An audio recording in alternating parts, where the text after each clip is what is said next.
Does a person's vote actually represent who they want as a candidate? For example, does a vote in Montana worth more than a vote in California? Well, the Electoral College has been a part of the voting of the United States of America since its founding in 1787. But in order to fulfill the rights of the people, the electoral system needs to be revised. Today, I will be going over how the Electoral College works, its problems, and how these problems can be solved. To start, I'll be talking about the core elements of the Electoral College. The Electoral College has several components that make it very hard to understand at start. When one casts in their vote in the presidential election, they are actually voting for someone else to vote for them. There are 538 electors who then vote for the president on behalf of the people in their state. Each state is given a certain amount of electoral votes based on how many congressional districts they have. For example, California has the most congressional districts in the entire country, so they would have the most electoral votes. They actually have 55 electoral votes. The electoral system almost always uses the winner-take-all system. This is where the candidate who gets the most votes in one state takes all the electoral votes for that state. A presidential candidate needs 270 votes to win.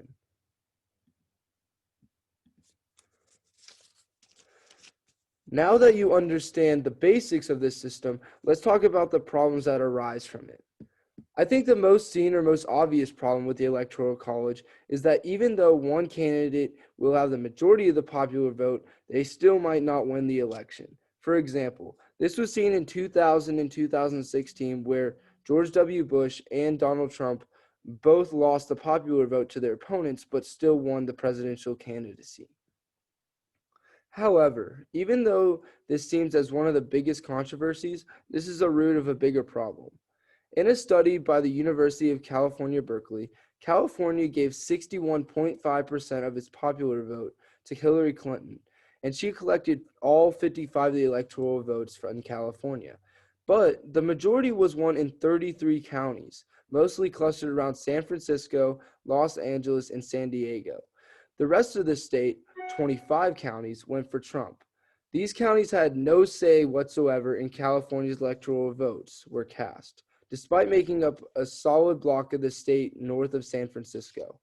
The system discredits millions of voters, as the other 40% who voted for Trump in California seemingly just did not get the opportunity to support Trump.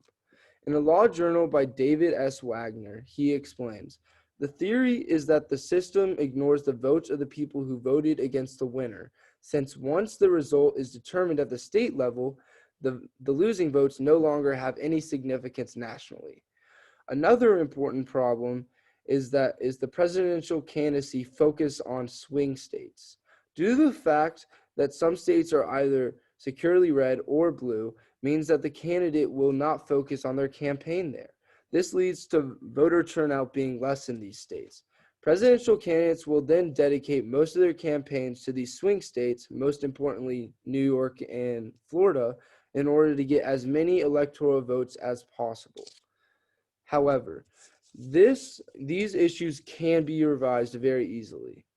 The problems of the Electoral College will not be fixed just from making the popular vote the standard way to elect the president.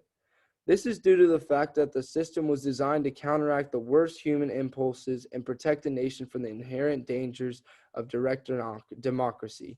Instead, we should revise the Electoral College system by appointing electors determined on proportional basis. However, many questions are raised from this idea. First off, how would these electors be allocated proportionally? Well, electors will be allocated proportionally by splitting the people's votes up in accordance with their popular voter percentages.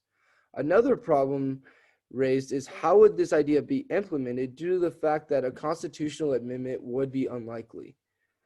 But due to the fact that the states have the power to change how the Electoral College works in their state, it would actually be much easier to implement this new system. In a quote by USA Today, the winner-takes-all system, unlike the Electoral College, is not mandated by the Constitution. States could actually choose to award their electoral votes proportionally to their statewide popular vote, ensuring that every vote which is even reliably blue or red states mattered to the outcome. This can be changed without a constitutional amendment. So, many states, including Maine and Nebraska, have already reformed their electoral college system into a more proportional district system in order to prevent this winner take all system. So, why can't all the other states join together and abandon this system? Many voters also feel like they are not represented equally when it comes to the presidential election. A study by the University of California, Irvine, says a majority of U.S. adults, 58%, say the Constitution should be amended so the presidential candidate who receives the most votes nationwide wins, while 40% prefer to keep the current system. The problem that arises here is that the Electoral College maintains federalism in the United States by helping divide the power between state, national, and local governments. Instead of fully getting rid of the system, we should instead revise it so that we can still maintain the idea of federalism. Another counterargument that arises from this idea is whether the Electoral College actually does need to be revised. In an article by Alan Guelso, he explains, since 1900, 17 out of 29 U.S. elections have been decided by 200 more electoral votes. Since the creation of the Electoral College, there have only been 5 times where one won the popular vote, but also lost. So why is it necessary to change the system when it seemingly has done a great job over time? This system does need to be changed due to the fact that there are millions of people who do not get the opportunity to vote for a candidate and actually count like many others. This system would be able to represent all people who either live in a heavily populated area or even in a more rural area. This system would also greatly increase voter turnout and representation of both parties in each state. This is because there would not be a winner-take-all system, so that even if one is in the minority of voting in their state, their vote would still actually count. During these unfortunate times, the people need to feel represented and taken care of by our government. However, voters are not equally represented, as many of millions of voters seemingly just do not count. The only way for people to feel equally represented is if the Electoral College gets revised. We can take action on this by convincing our local and state governments to adopt a new way for the Electoral College to function. We can do this by either peacefully protesting and contacting our local and state government leaders.